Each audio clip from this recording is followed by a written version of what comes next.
COPE Coruña. Estar informado.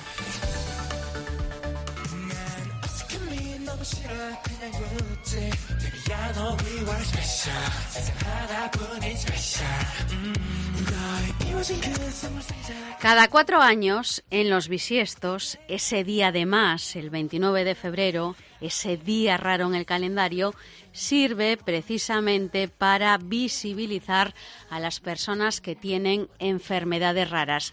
Este año, como los otros que no son bisiestos, pues lo que toca es celebrarlo el 28 de febrero, o lo que es lo mismo, este domingo. ¿Y cómo lo vamos a celebrar, Noel Abao? A distancia, como se celebra todo últimamente en estos tiempos de pandemia. Este domingo, como dices, es el Día Mundial de las Enfermedades Raras, que hay que pensar que no son tan raras o tan poco frecuentes cuando afectan en Galicia a 200.000 personas. Son enfermedades con una prevalencia baja, pero en conjunto son muchas las que se dan aquí en la comunidad. Desde FEGEREC, la Federación Gallega de Enfermedades Raras, nos resumen los actos que se van a poner en marcha de forma virtual. Carmen López es la directora técnica de FEDEREC. Nos unimos al lema, digamos, de FEDER, de la Federación Española, ¿no? Síntomas de esperanza. Es verdad que no hemos hecho un día mundial en este mes como solíamos hacerlo, ¿no? A pie de calle y unidos físicamente, pero sí vamos a estar de alguna manera más cerca que nunca. Y en este sentido, pues llevamos todo el mes. Antes de ayer, por ejemplo, hubo una comparecencia en el Parlamento de Galicia a través de la lectura de la declaración institucional, ¿no? Entre FEDER y FEGEREC, lo que tiene que ver con el colectivo, nuestras reivindicaciones, nuestras necesidades.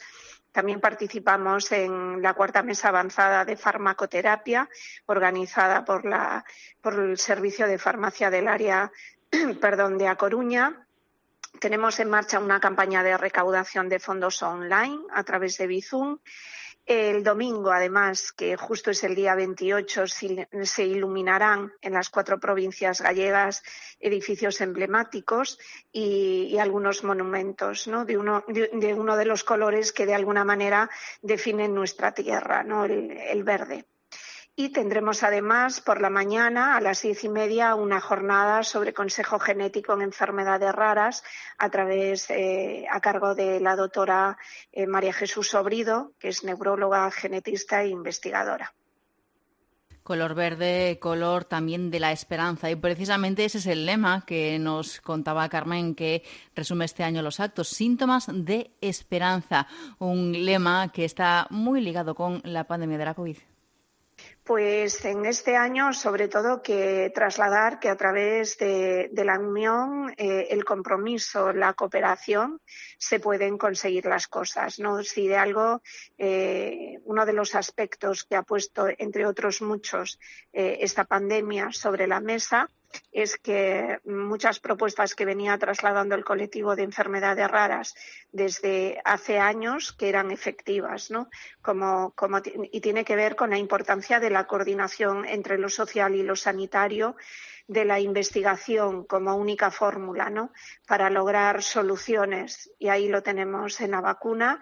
Y además se ha demostrado que las organizaciones de paciente son un punto de referencia de apoyo importante tanto para mejorar el conocimiento como para dar la continuidad asistencial, incluso en tiempo de pandemia, ¿no? Y durante el estado de alarma.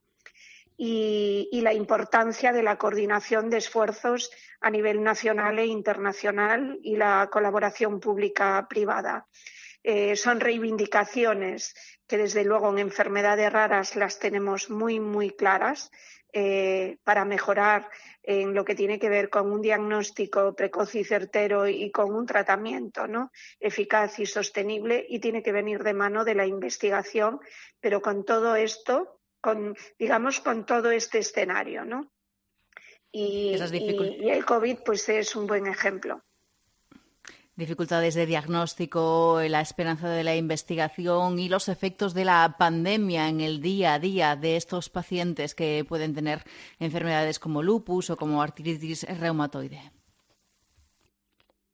Hemos visto sobre todo, vamos a ver, mucha angustia, mucha incertidumbre, sobre todo porque, bueno, muchas sesiones, sobre todo de lo que tiene que ver con el tratamiento rehabilitador, pues se han visto o bien disminuidas o bien interrumpidas, ¿no? Tanto en lo que tiene que ver con la atención social como la atención sanitaria que conlleva su enfermedad.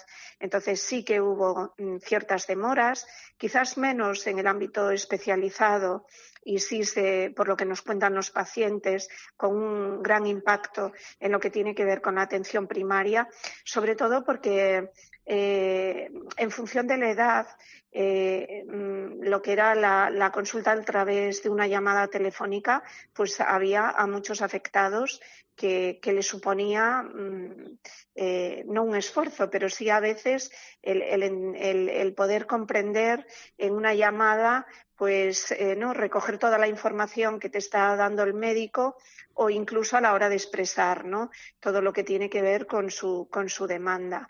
Y en este sentido sí que hay una queja explícita. Y pues lo que he dicho, ¿no? Se han disminuido el número de sesiones de las terapias que venían recibiendo y esto evidentemente tiene un impacto en la salud y en su calidad de vida. Se han agudizado ciertos síntomas y se han incorporado otros síntomas que no estaban y que tiene que ver más con la parte psicológica y emocional. Así que un día de las enfermedades raras en el que hay que incidir más que nunca para atender a estas personas, como decimos, 200.000 en Galicia, que son raras, pero no son pocas. Pues sí. Noela, gracias. Hasta luego.